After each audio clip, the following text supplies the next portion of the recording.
Now, we are struggling a little bit with communications, everybody, but we are here on Cheetah Plains. And Brian, have we found a cheetah? Similar colours, maybe. Sort of. Maybe. Similar hunting strategy. Oh, yes. But lives in a group. No. What could it be? I have no idea. Oh, a termite mound. Wonderful. Wonderful. Well done, Brian. There we go, everybody. It's a little group of wild dogs. Go ahead. Isn't that wonderful? Copy, thanks. That's just Andrew saying we can approach. So, this is this, I nearly said herd, pack of wild dogs. We think there are 12 of them. Not sure what they're going to do today. I'm quite surprised that they're still here because it's been a relatively cool day. But here we have them. I've only seen 3 so far. I heard that there were 12. I heard that there were 12.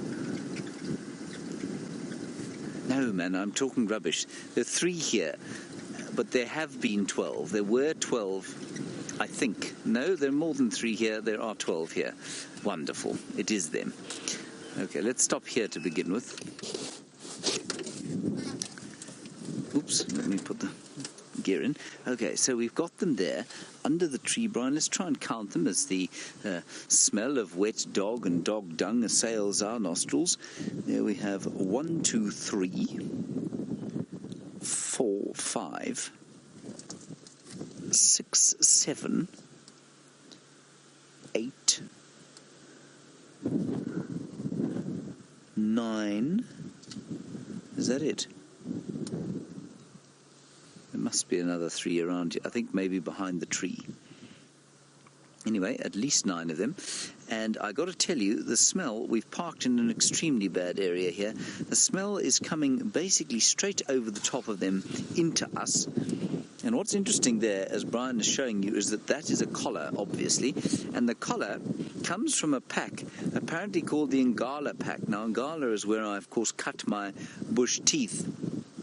And apparently the 2 collared animals here, and the 2 collared animals are, I was going to say something of vital importance, they're from the Ngala pack, that's right, and I think that they're from a generation that was born 2 years ago, so I think they're about 2 years old or so. They've come down here.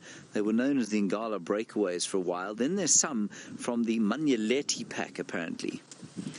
Now, I don't know, we don't know them. I don't think any of us have seen them before. I'm just going to move around a little bit. We'll see if we can't get a slightly better view of how many there are and get ourselves out of the firing line of the wind. That is a fantastic sight of a lot of dogs.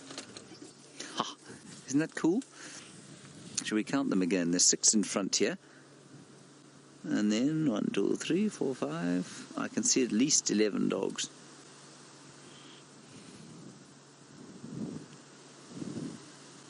Gorgeous, gorgeous, gorgeous animals. Aren't they special?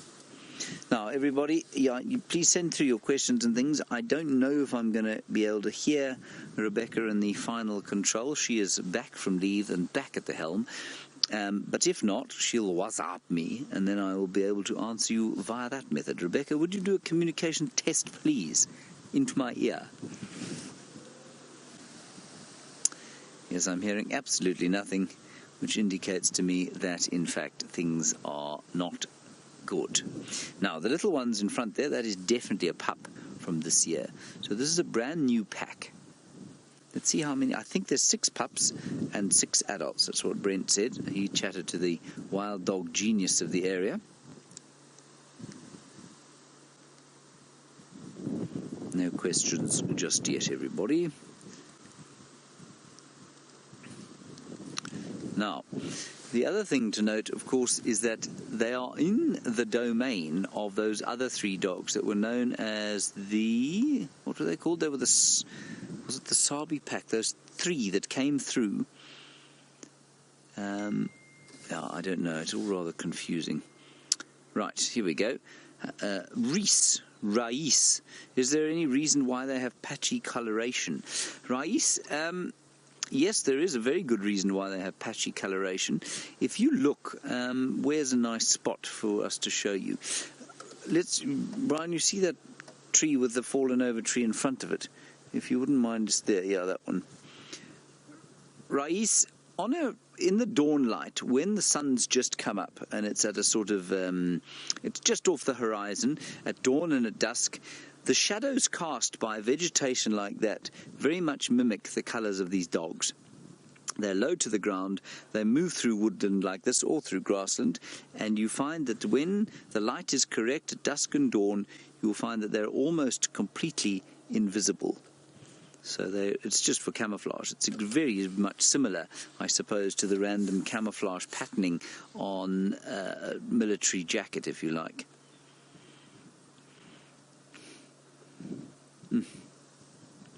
Now, I don't think they're going to move a huge amount while we're here. I'm not sure how long we're going to be able to stay, but I think it's definitely worth spending a little bit of time with them.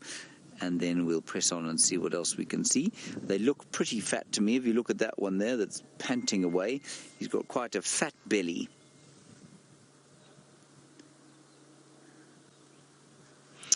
And back onto the colour. Sean, a nice question from you about whether or not the colour will change in different areas. So perhaps would dogs in East Africa and slightly vegetation types have a different colour?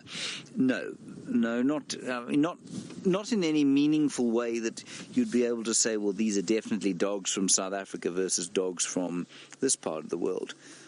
They all look pretty similar, but every dog, of course, has a unique pattern, and the only obvious variation sometimes is that they all have white tails. Every single one of them has a white tip to the tail, bar probably 1 in 100 or so has got a black tip to the tail. I've seen 2 in my time that have got black tips to their tail. I'm just quickly going to talk on the Game Drive radio stations. I can broadcast from where I'm sitting with this pack, but I'm afraid I can't copy unless you're close by. So if you're trying to get hold of me, animals are still static, same place, one station here. I'm not sure how many are responding. I'm just trying to help 1 or 2 guys decide whether to come into the sighting or not. For those of you who are new viewers, first of all, welcome. Lovely to have you with us. And all I'm doing there, we're in an area where there are lots of safari lodges. And on those safari lodges, of course, people have just gone out and game drive. They've had a delicious cup of tea or coffee, probably a healthy slice of delicious cake. And now they're out on game drive and they're coming to sightings like this and the sightings you've had with Taylor. Right, we have another question coming through. Now this is of course a very, very good question for those of you who have never seen wild dogs before, from Greg, asking about whether or not, or how you tell the hierarchy here, and if there is one. Greg, it's exactly the same as a wolf pack. So we get a situation where there's an alpha male and an alpha female. The hunt is led by the alpha male, and the alpha female sort of follows him. Sometimes she leads the hunt. It can depend. Then, the key thing, Greg, you can't really tell until they're up and they're moving. When they're up and moving, you can definitely tell who the alpha pair is. When they're mating, obviously you can tell who the alpha pair is. It's exactly the same as a wolf pack, where only the alpha pair will breed. Sometimes the beta pair does, and sometimes those pups survive, but normally it's just the alpha pair. And I'm not sure if the alphas are collared or if those are not, or betas, or perhaps some omega dogs. This looks rather awkward, that, doesn't it? But I'm pretty sure they don't feel it anymore. I'm pretty sure they're very used to those collars. And the collar will send out a satellite signal. It'll send out various probably information, probably even weather information, but largely I think it just tells people where these dogs are.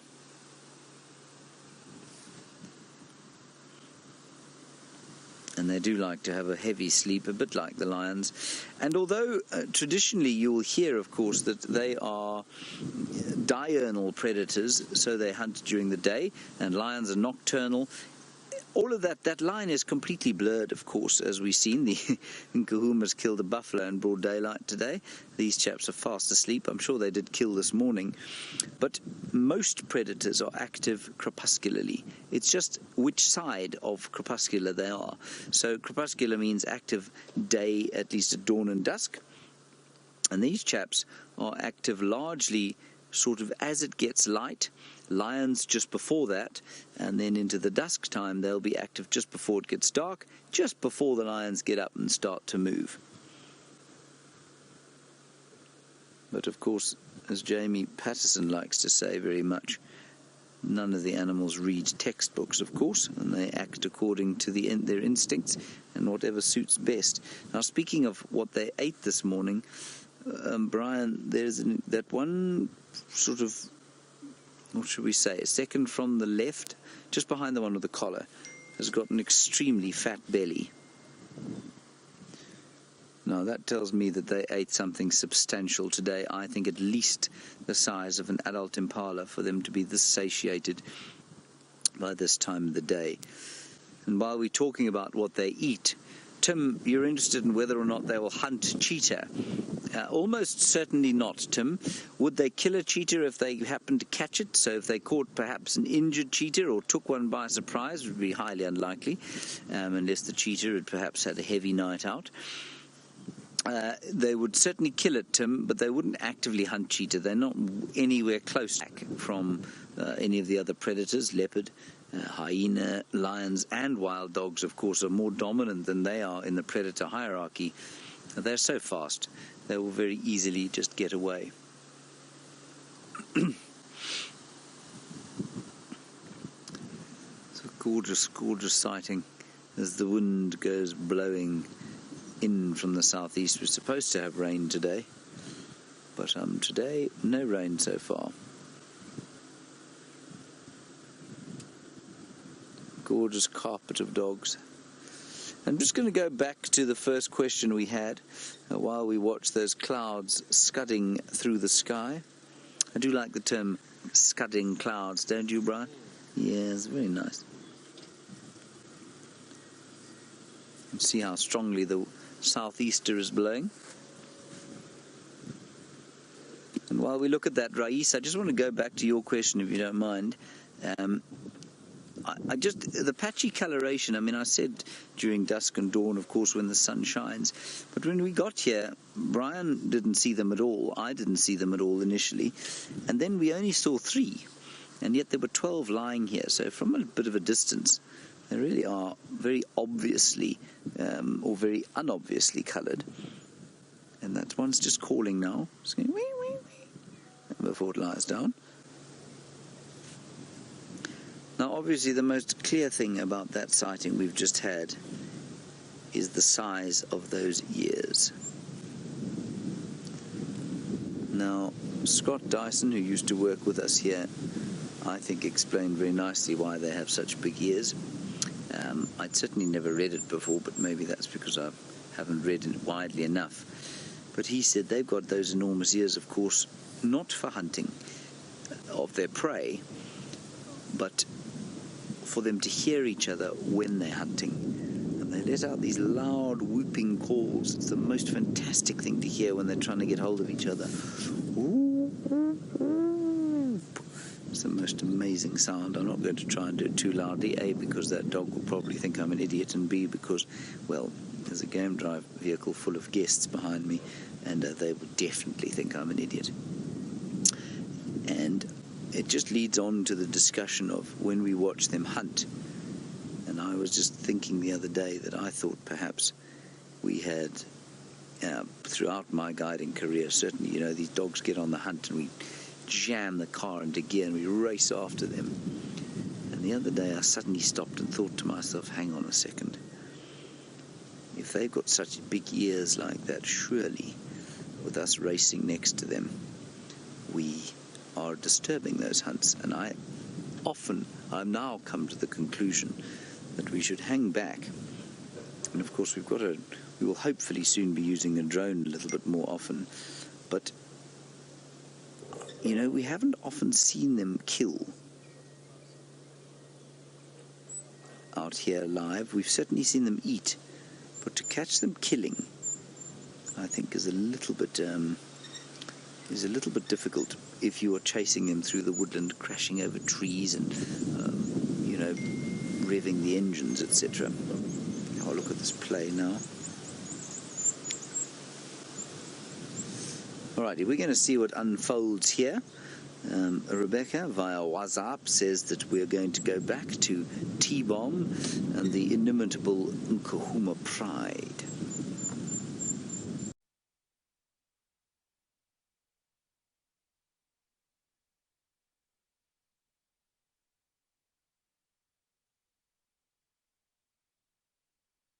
Wondering. Now, there we have one wild dog eating another wild dog's foot.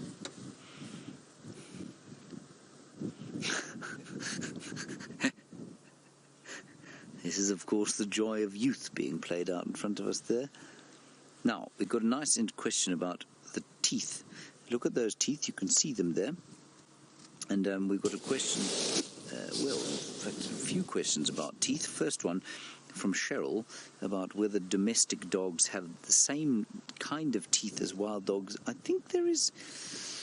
Cheryl, I don't know for sure, and I mean, I've got a book that would tell me back at the camp, but I don't know now. I think that there is a slight difference, and I think if I remember correctly, the wild dogs have got one extra molar or premolar. I think that's what the case is there. I'm sorry, I cannot be more accurate about that. And then the kind of a good one about sort of following on their teeth from when they go hunting and when they wean, when they start to eat meat.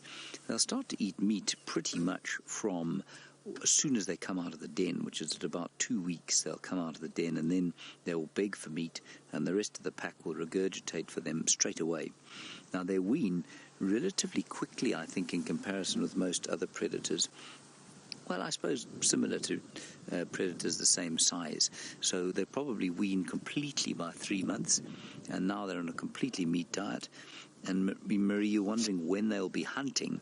You'll find that they will hunt as soon as they are able to,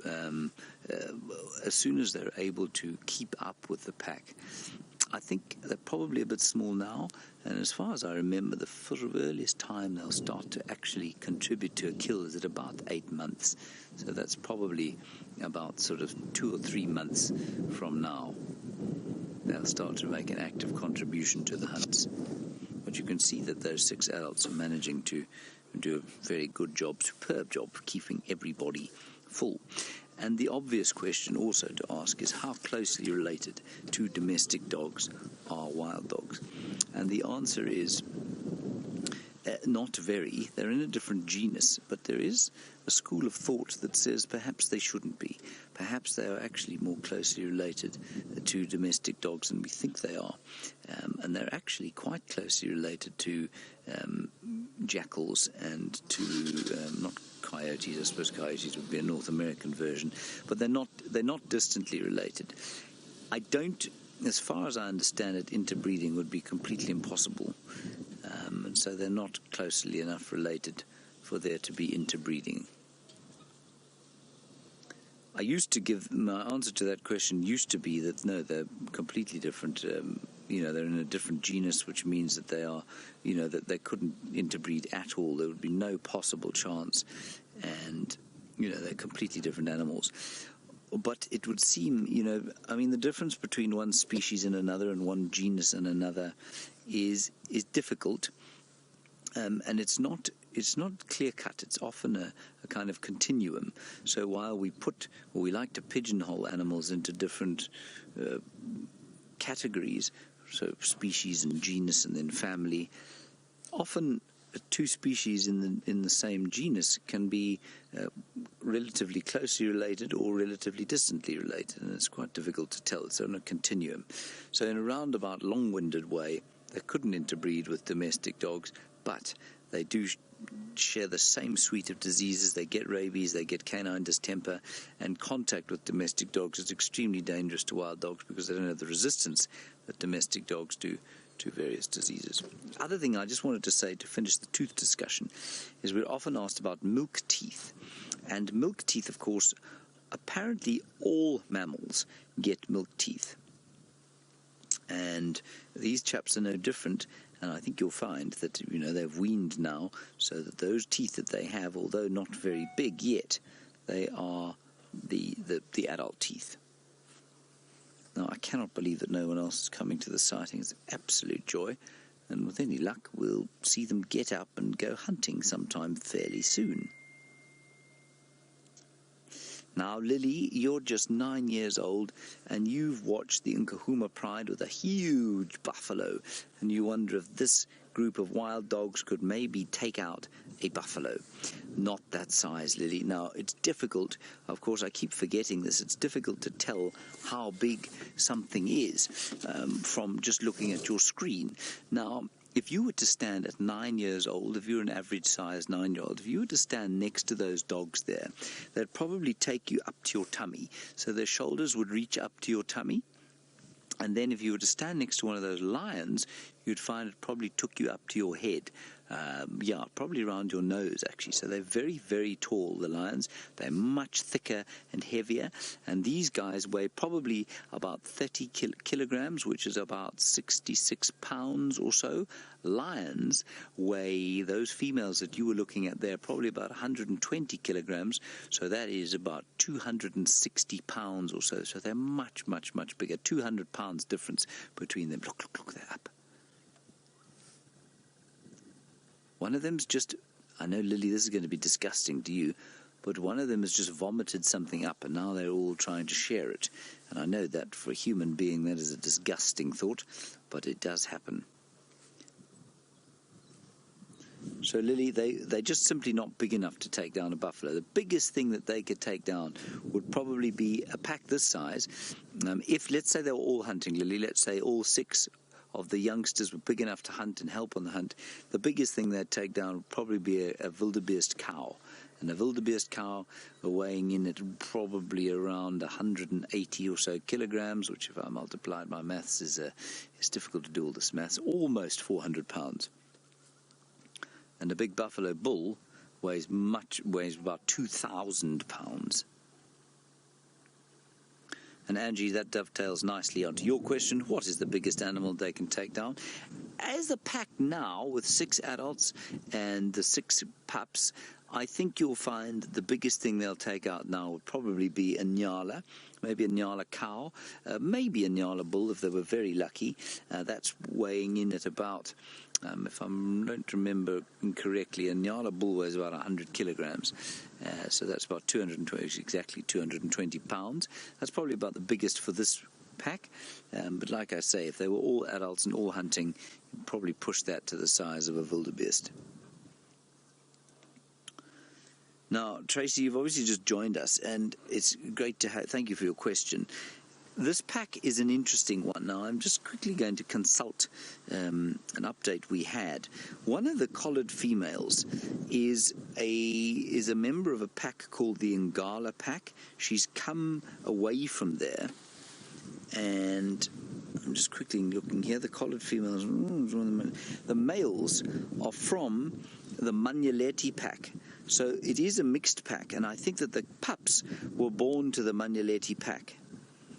So I'm pretty sure that's what happened, and I think there are 2 members of the Ngala pack here, if I'm not mistaken.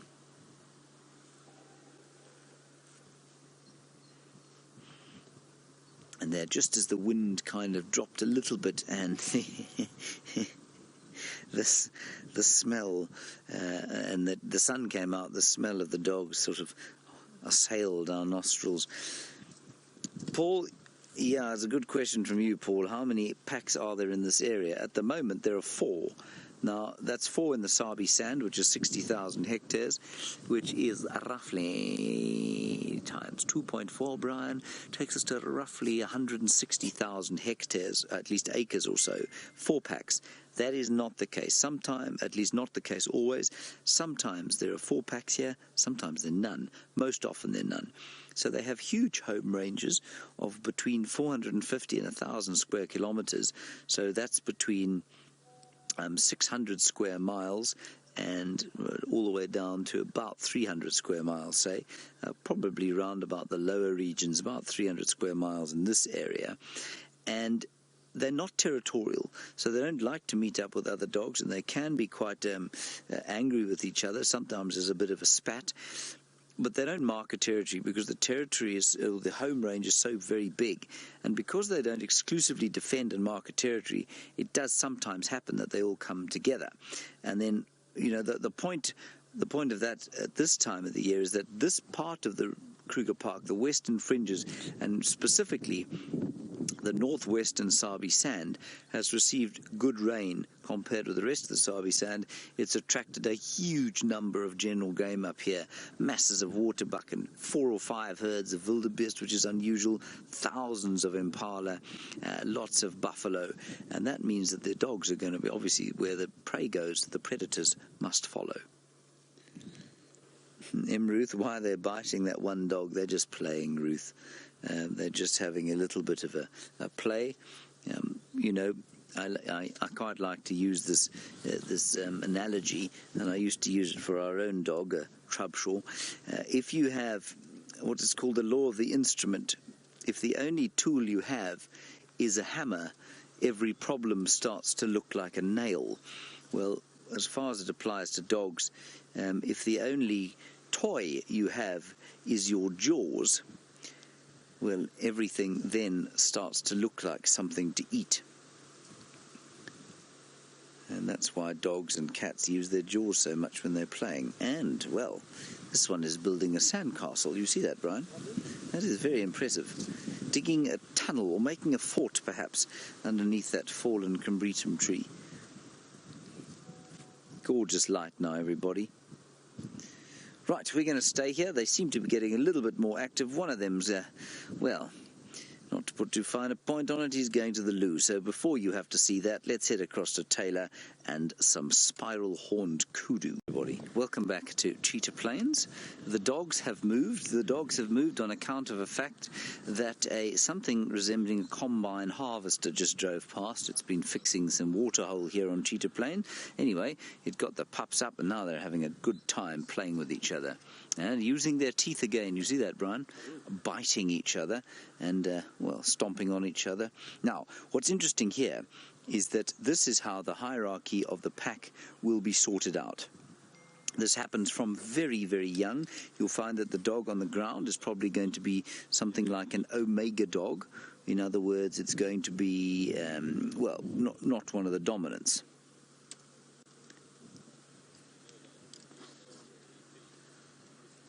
And the one standing above it could easily become the dominant in its new pack. Will probably remain in this pack. I mean, this pack's got some new blood in it now. There are a couple coming past the front. Oh, this is wonderful. Let me just get out the way. Just starting to get active. One or two of the adults lifted their heads, but they're not sort of particularly excited about getting anything going. Isn't that stunning? Look at them.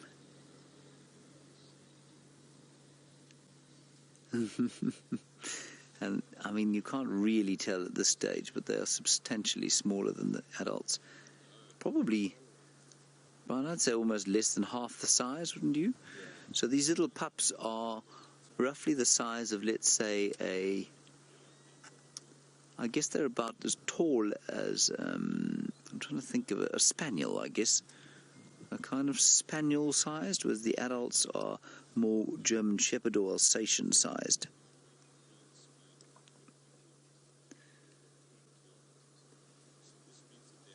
Now, we have a question coming through from Liz. Are the alpha pair the ones with the collars?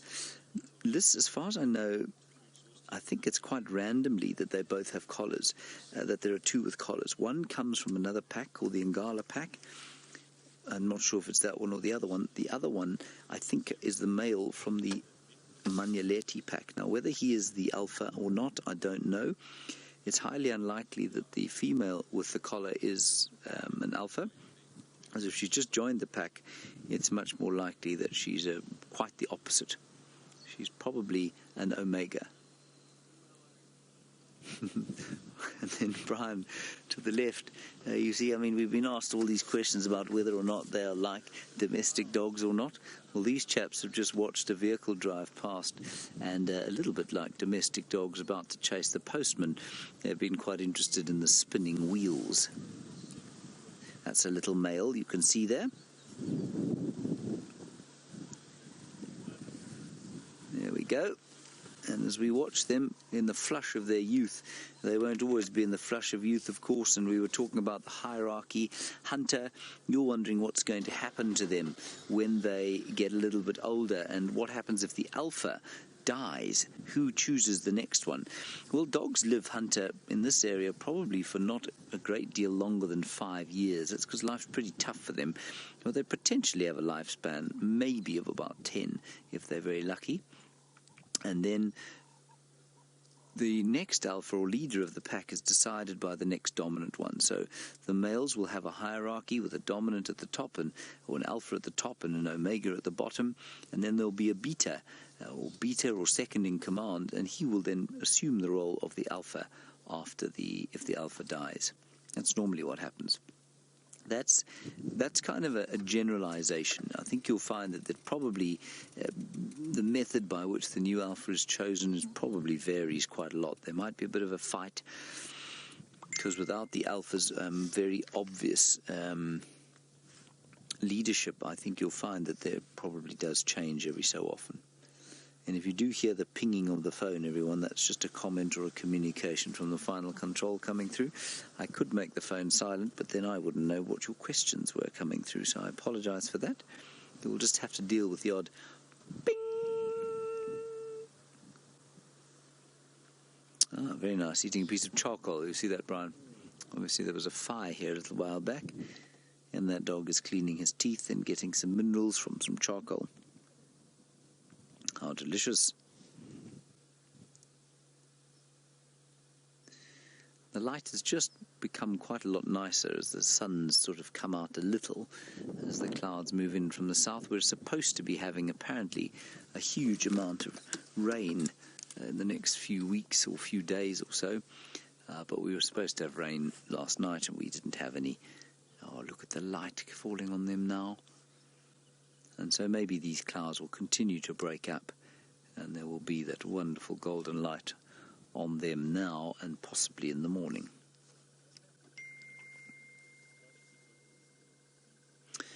Now, one of the big mysteries, of course, about why wild dogs are so endangered, is what kills them? Why, if they're such successful hunters, and they are very successful hunters, why are there not more of them? And, well, it's a complicated answer, but Joan, your question kind of dovetails quite nicely as to what's going on here. You say, are there predators that eat wild dogs or that go for them? Lions account for an enormous number of wild dog deaths. Lions, of course, will kill all other predators if they can.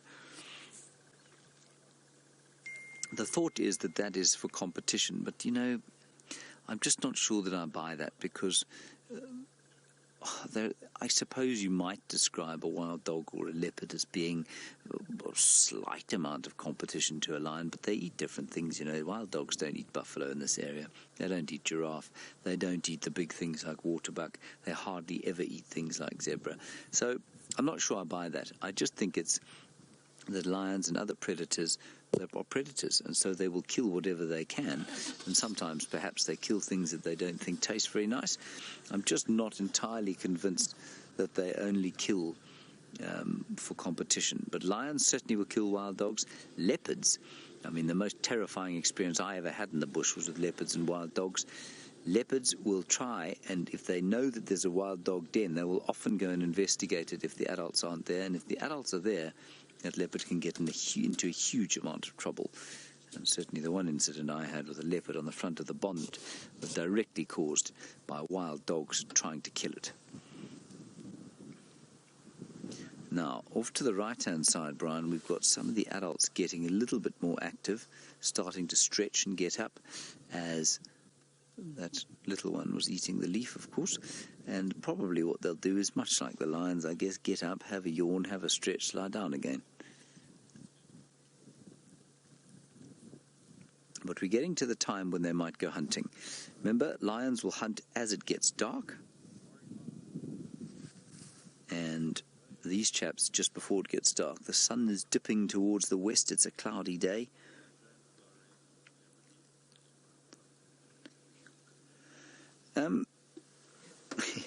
Interesting question from Mari. You say, is there a wild dog that will protect the young if a predator comes? I'm not really sure how to answer that. They are very defensive. They will definitely try and defend each other, absolutely. And they certainly always leave a nursemaid, Mari, and always leave a nursemaid with the youngsters when they're at the den site. So yes, from that point of view, they would defend them. The main defense of young wild dogs is to go down into the hole when they're at the den. Right now, though, they are vulnerable. They're very, very vulnerable. These guys would definitely defend against a leopard. Against a lion, they'd really struggle, because lions, of course, are a huge amount bigger. And hyenas, absolutely, they'd defend against, and we've seen them taking on hyenas and doing some serious damage to hyenas. They've all lain down again, as predicted, Brian. Sometimes it's nice when your predictions come true. Otherwise, sometimes it isn't, because you really want them to go hunting. But they're so full-bellied, I'm not sure they're going to do a huge amount of hunting today. There's that very obvious collar.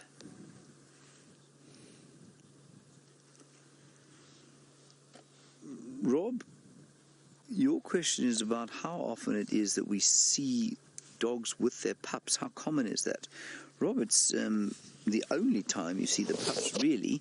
You don't often see the pups on their own. And, they're completely seasonal breeders. I'm just going to answer both ways your question could be interpreted. They're completely seasonal breeders, which means that they will give birth every year in the winter, sometime in the winter time, because that's when it's easiest for them to hunt, being coursers. The bush is more open, and so it's easier for them to feed the pups during the winter time. And so it's not uncommon, if you're seeing wild dogs in the winter, that you should find out where their den is or know where their den is and be able to see the pups with the adults. That is very common for the winter time. We haven't had a den on Djuma since I've been here. I've only been here now 18 months or so 2 wild dog seasons, but we haven't had any dens here. You haven't ever heard of a den on Djuma, have you, Brian? No. I think it has happened once or twice, but like I say, they roam so widely. We thought they might den last year, and they den just inside the Manileti, away from us. A different pack, not this pack. Manileti is a reserve just to the north of where we are. All unfenced, of course. We're part of 8.5 million acres of contiguous wildlife land. That's 3.5 million hectares. A vast, vast area.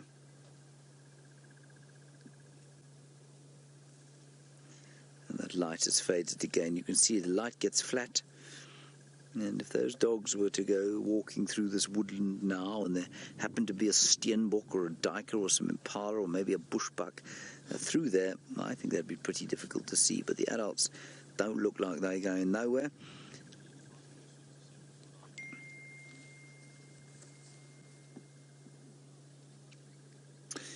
And Sandy, no, not quite. The dispersal of wild dogs is quite it's an interesting one. It's not always very easy to describe. Look at that fat belly there. Sandy, you're wanting to know if it's males that always get kicked out in the same way that lions get kicked out of a pride. Normally, Sandy, no. The youngsters, probably from about 2 years old, will disperse in single-sex groups. So the females from a litter will go off together, and then the males from that same litter will go off together, and they will then join up with males or females from other packs. So no, they disperse pretty much equally. I don't think, as far as I'm aware, that any dogs, I'm sure it has happened, but I don't think, as far as I'm aware, that any dogs stay within their natal pack for life. So that certainly would be extremely uncommon. Now they're all starting to settle down, except the 3 in front of us there. Brian, shall I move a bit, or are you happy here? I think we could probably manage here for now. Can't believe we're being able to... I nearly didn't come here today, everyone. I thought there were going to be so many vehicles coming, so I thought it would be terrible. But it's been marvellous. We've now been here for more than an hour. Brilliant.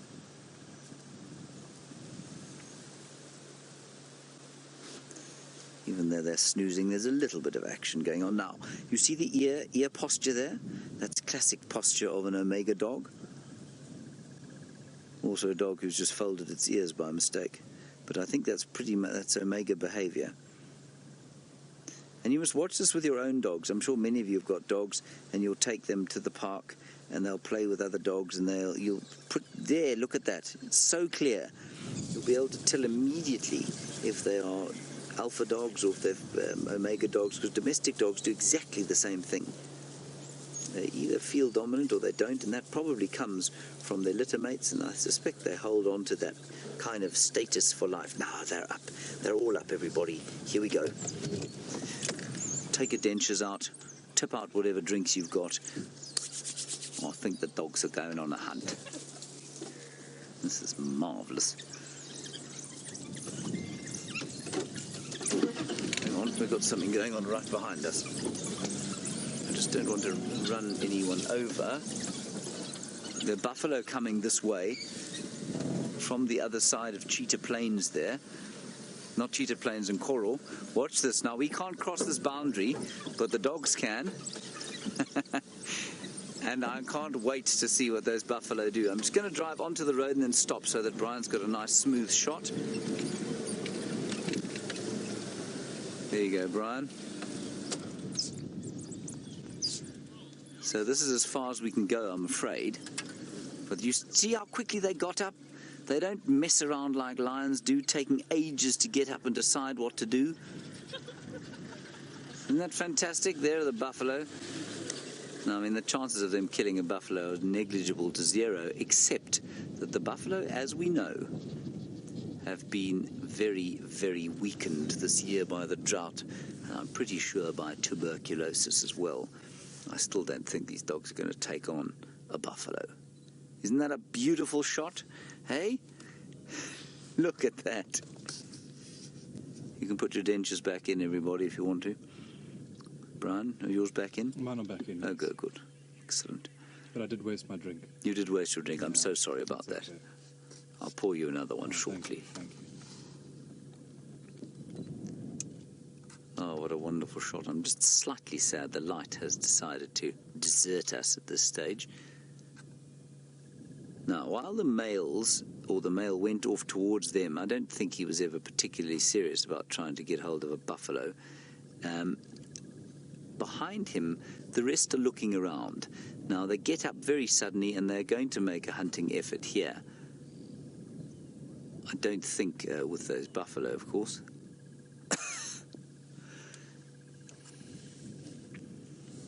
But I think they're going to try and hunt something. And the buffalo are doing that kind of...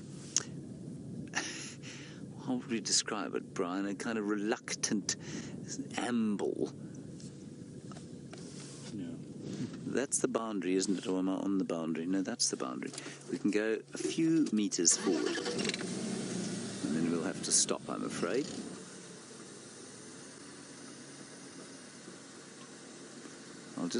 I'll check with Ryan.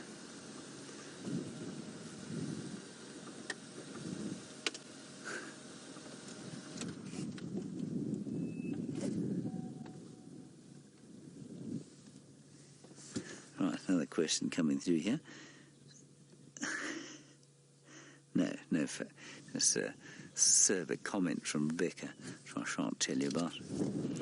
Too nasty it was. Isn't it amazing, that hunting instinct? Now, we were talking a little bit earlier about the fact that, you know, the cats will kill other predators, which they do, of course, but it's just instinct. It's the instinct to hunt. Now, Sandra, are the wild dogs your favourite in the bush? They are, you know. Sandra, it's because I am at heart a closet anthropomorphicist. That means I really like to almost unconsciously put human emotions into animals. And wild dogs, to me, well, they're exciting. but they also are very egalitarian. They look after each other. They look after the sick and the lame and the infirm. They look after their old ones. They're completely unlike lions, of course, which are like, they are so much the mafia of the bush. They don't look after each other. They'll kill each other at the drop of a hat. And then they pretend to be friends when they're hunting, of course, and then they try and eat together, and they swat at each other and pull each other's fur and scratch each other, whereas wild dogs are just not like that at all. And I just really like the fact that they live in an egalitarian society, beautifully coloured. And there's always been something about a wolf to me. And these, of course, are the great wolves of Africa. And I would love to see a grey wolf one day, or pack of them. Ever since I read the book White Fang, I'm sure many of you will have read White Fang as youngsters. You read White Fang? You watched the movie? Oh, was he? Rebecca says she also loved White Fang. She doesn't say whether it was the movie or the book. Sabrina, you're just 13, and I'm just going to get your question quickly. Oh, Sabrina, you say, I don't know which documentary this was. It's interesting. You say you've seen a documentary where wild dogs try to raise a jackal pup.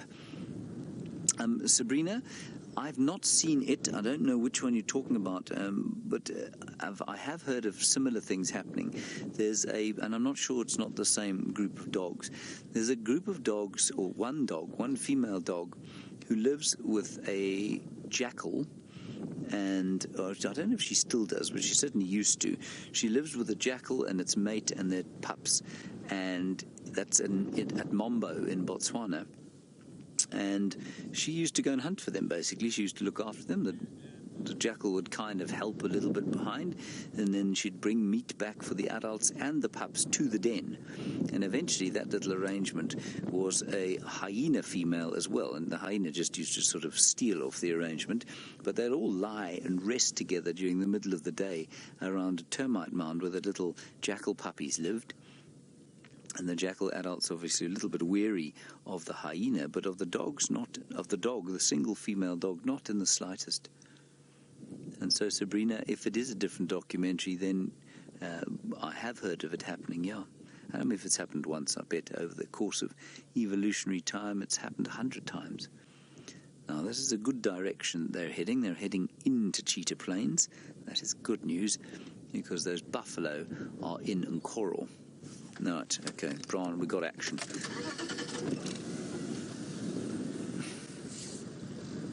I'm going to move a little bit so we can watch them move. Starting to get a bit nippy out here, isn't it? So I think that's probably the alpha in front there, the alpha male.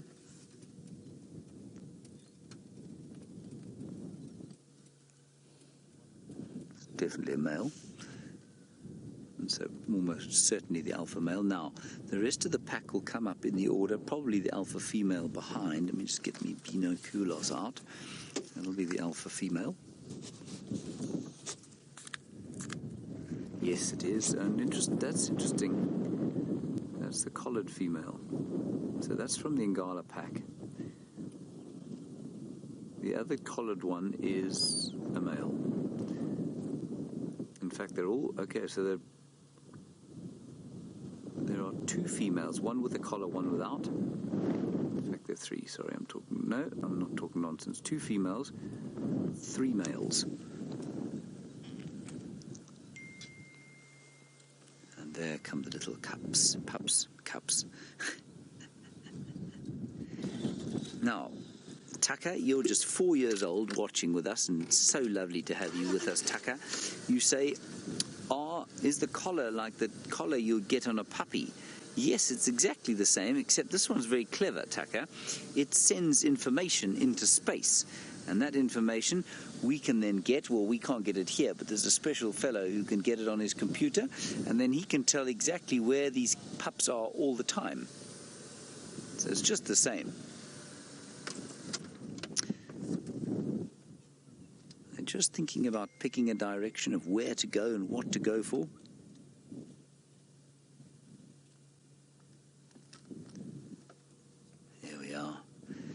dogs all over the Sabi Sand at the moment, everyone. I keep getting little notifications here and there that there's a pack here, a pack there, here a pack, there a pack, everywhere. There we go, Brian. Thank you. Well done. Not many who would have got that, Brian. You know, you do have a rare talent for that sort of stuff. I'll do what I can. You do what you can. Wonderful to watch them play like this. I'm just putting my jacket on. Hope that the zip does up this time.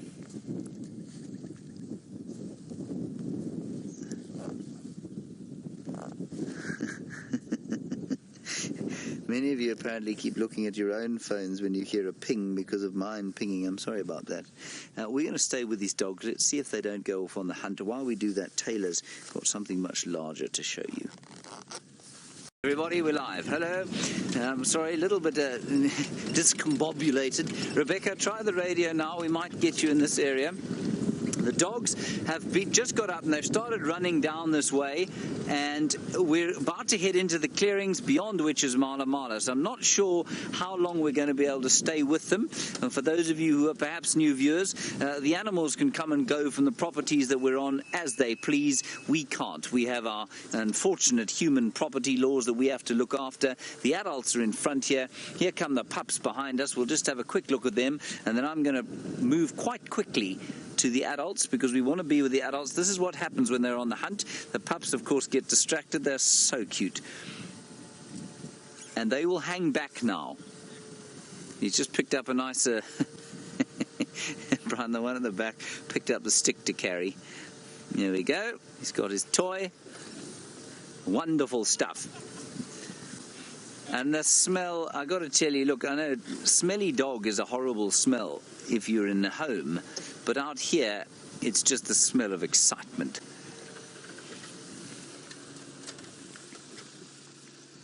Oh, this is just fantastic. So the adults still up in front. Don't worry about them. I'm keeping an eye on them while Brian shows you this rather fascinating behavior. Piece of bark being torn to shreds, which of course is going to happen to whatever they catch for dinner. I think there's often a bit of a thought that wild dogs are merciless killers of animals, and that they don't kill their prey first, and so they're much crueler. Anyone who's been watching the Ngahuma Pride of late will know that that just simply isn't the case. The death to wild dog prey comes a huge amount faster than it comes to the buffalo. They struggle and struggle and struggle.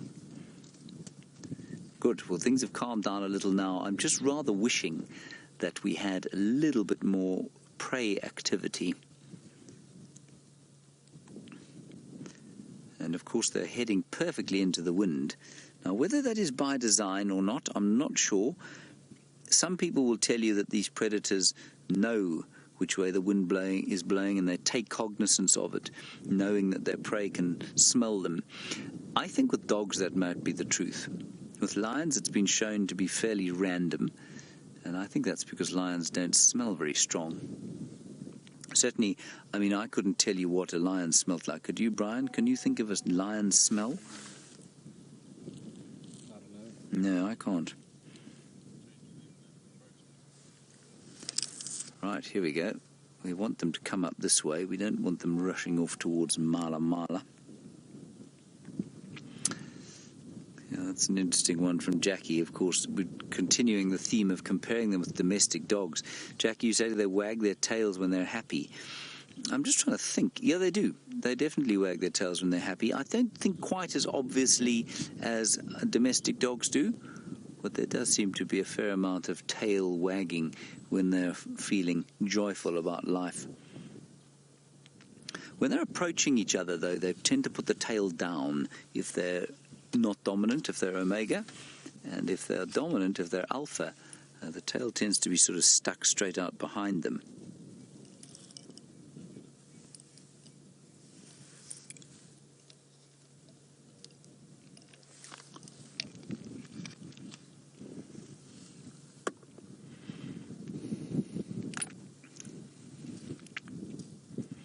The smell is quite strong. Oh, here we go.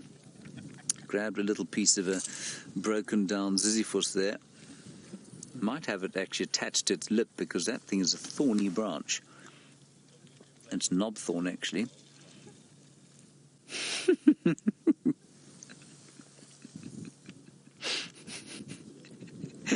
Okay, the adults are moving off to the side now. See that, Brian? They've gone through the woodland. Now, the little ones not moving with them, mainly because I don't think they've realized that they've been left behind just yet. I'm going to go around them. Oops. Simply because I do not want to lose those adults. If they go herring after something now,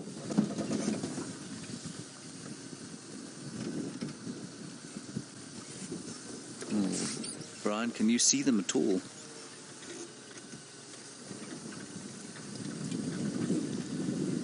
Everyone, we're going to leave the little pups for now.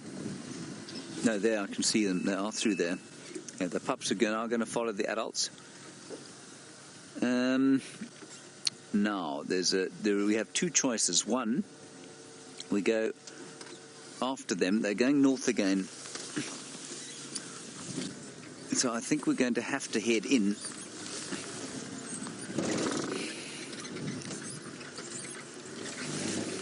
Are you going to go around? Okay. Brian, at least Ryan from Arathusa is going to go round to the other side there, and I think that's the best approach, because I'm not sure. Come on, Wendy. Come on, baby. Let's go. Did I just say that, Brian? Did I just call Wendy Baby? All right, hold on, everybody. I'm going to try and keep my distance. We're going to try and do this as sensitively as possible.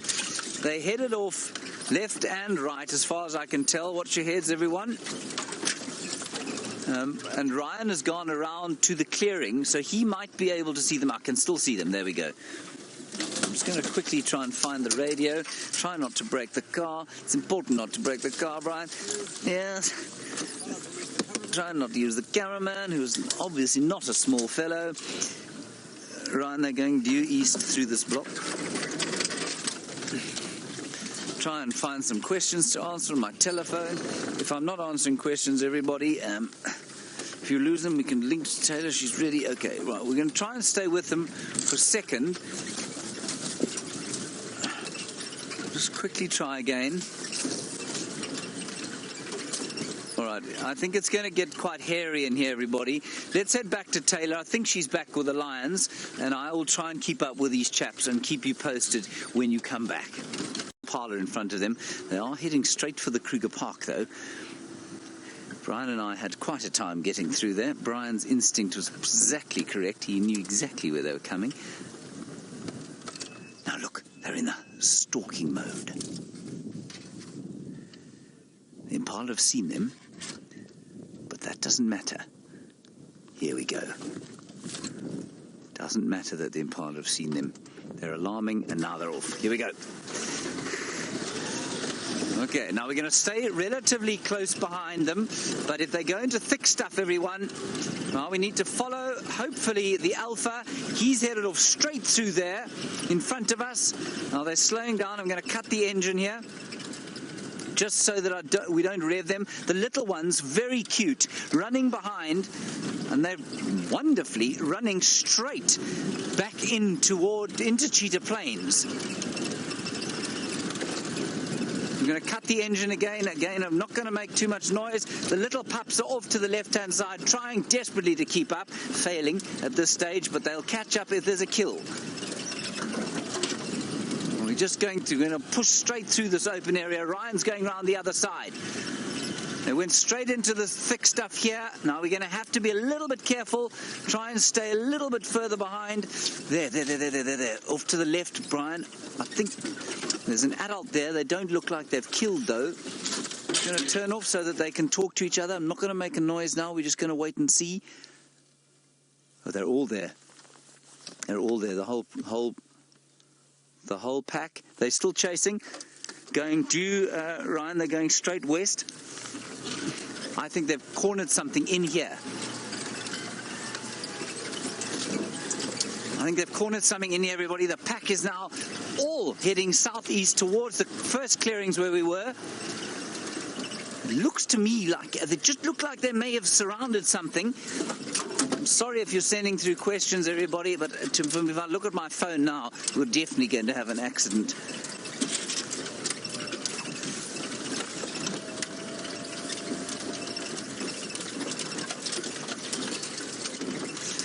Yeah, Ryan, we've got visual. They're heading now straight back towards Cheetah Plains Pan. They're about to pop into the clearing there. This is just too exciting for words. Isn't it wonderful? You're right there, Brian. Okay, we're going to switch off again, let them listen. So those impala, the luckiest impala in the Sabi sand tonight, they've got away from the lion, the wild dogs, and the lions, obviously.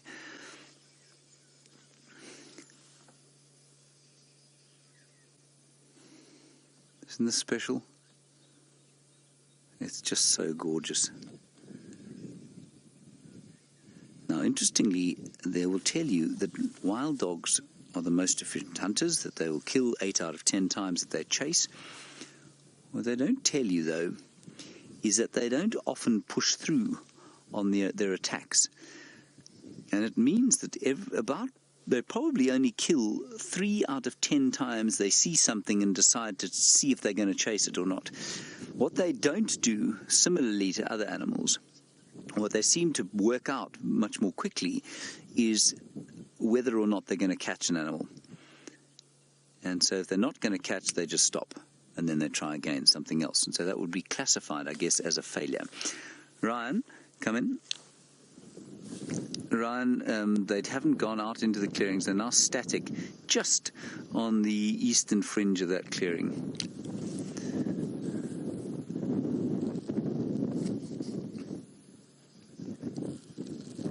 I found something in there, probably a few beetles.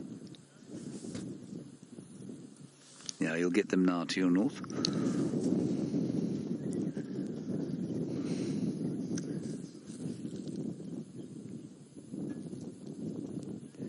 Phew! Isn't that fun?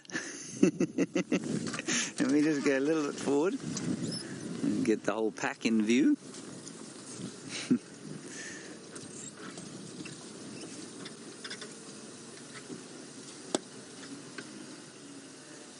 It's so cool. Now, I suspected this might happen, you know. They've eaten so much today, well, just from, I don't know what they've eaten, but they had such big fat bellies. They still do. There's no problem, Ryan, no problem at all. And I thought, yes, they might try and hunt, but then I thought maybe they wouldn't be that enthusiastic about it. And as darkness falls, of course, they will probably just settle for the night. They've had their kind of exercise. They've done a bit of a run. They've probably run. Let me work it out for you. They've gone down there, through there, and up and around. Not much more than 1.5 kilometers to maybe 2 kilometers, around about a mile and a bit.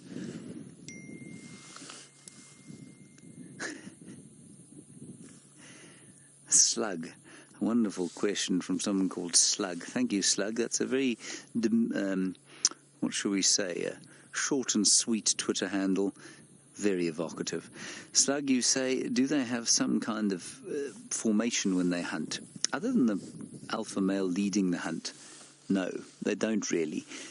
For many years we thought that there was some kind of coordinated attack, but research done on dogs, especially collared dogs and dogs with subcutaneous chips, shows that the running is actually fairly random. So they saw that herd of impala. The alpha picked one or two got distracted by the others, and the pups just kind of ran in from behind. And apparently they get distracted very easily when they're on the hunt.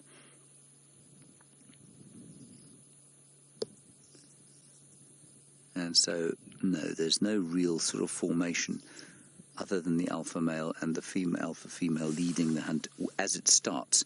But as it then progresses, there's not really a huge amount of coordination.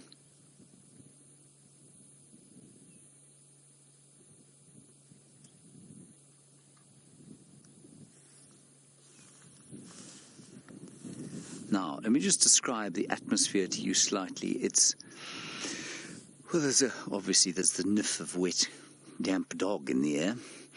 but it's quite a fresh, watery sort of a smell on the back end or front end of this, on the front end of this cold front. The air is almost free of dust, and the atmosphere is charged now, of course, because of these dogs, but it's now starting to really kind of calm, and I don't think these dogs are going to do much else.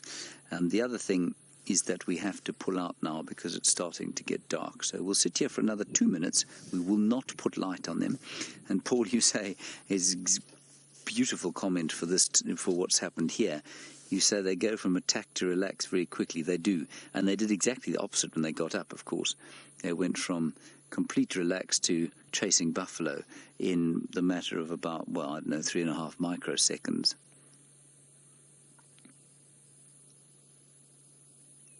Just gorgeous stuff. I can't believe we've had so long with them today.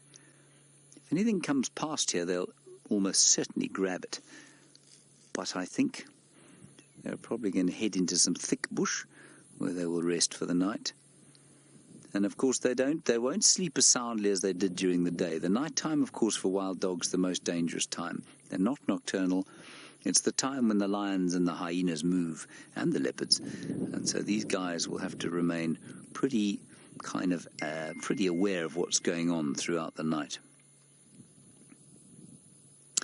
All right, this is going to be the end of the wild dogs, everybody. Say goodbye to this magnificent pack. We will, with any luck, see them again maybe tomorrow. I suspect they'll be gone by the time we can get to Cheetah Plains in the dawn light. But let's see, we might be lucky. So from the wild dogs of Cheetah Plains, goodbye.